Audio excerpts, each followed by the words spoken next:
புகாரிலே விசாரணைக்கு பிறகு charge sheet எனப்படும் இறுதி அறிக்கை நீதிமன்றத்தில் தாக்கல் செய்யப்படுகிறது. என்ன காரணத்திற்காக தாக்கல் செய்யப்படுகிறது? அதன் தன்மை என்ன?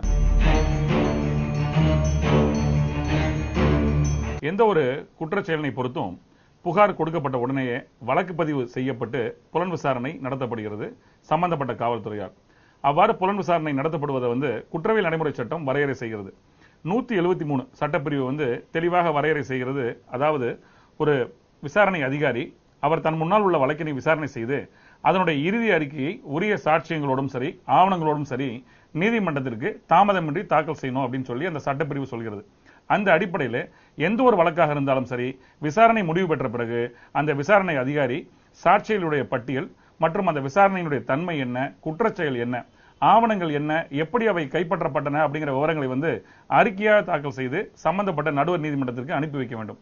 அவ்வாறு அனுப்பி வைக்கப்படும் அந்த இறுதி அறிக்கையானது அரசு வழக்கறிஞருடைய முன் ஒப்புதலோடு தாக்கல் செய்யப்பட்டு நீதிமன்றத்தில் கொடுக்கப்படுகிறது. அதற்கு ஒரு சீரியல் நம்பர் கொடுத்து அதன் பிறகு வழக்கு விசாரணைக்கு எடுத்துக் கொள்ளப்படுகிறது.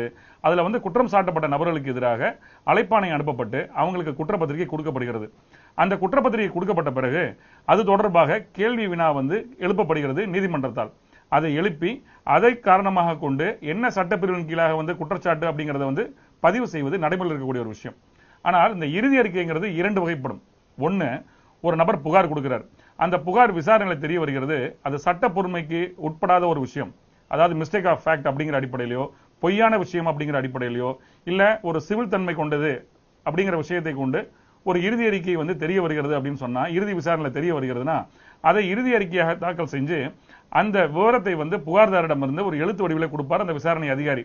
நீங்கள் கொடுத்த புகார் விசாரணை செஞ்சோம், ஆனா ஒரு மிஸ்டேக் ஆஃப் ஃபேக்ட், அது சிவில் தன்மை கொண்டது அப்படிங்கிற விஷயங்களை அடிப்படையாக கொண்டு ஆகவே இந்த கோப்பு முடிக்கப்பட்டு விட்டது அப்படின்னு ஒரு சார்பு செய்யப்பட்டு கையொப்பம் வாங்கி அதை உரிய நடுவர் நீதிமன்றத்தை தாக்கல் செய்வார் அந்த அதிகாரி, விசாரணை அதிகாரி.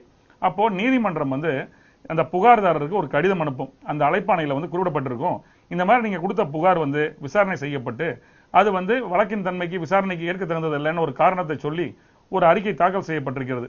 இது பற்றி உங்களுக்கு ஏதாவது கருத்து இருந்தால் நீங்க நீதிமன்றத்தை தெரிவிக்கணும்னு சொல்லி நாள் குறிப்பிட்டு அனுப்புவாங்க. அந்த அடிப்படையில புகார்தாரர் அதை ஏற்றுக்கொண்டால் நீதிமன்றத்திற்கு வரமாட்டார். ஆனால் தனது புகாரில் நியாயம் இருக்கிறது, தனக்கு அநீதி இழைக்கப்பட்டு விட்டது அப்படின்னு அவர் கருதினார்னா அவர் உரிய ஒரு மனுவினை நீதிமன்றத்தை தாக்கல் செய்வார். அது ப்ரொடெஸ்ட் பெட்டிஷன் அழைக்கப்படுகிறது. அவ்வாறு அழைக்கப்படும் ப்ரொடெஸ்ட் பெட்டிஷன்ல அவர் தனது தரப்பு நியாயத்தை, சாட்சியத்தை, ஆவணங்களை பட்டியலிடுவார்.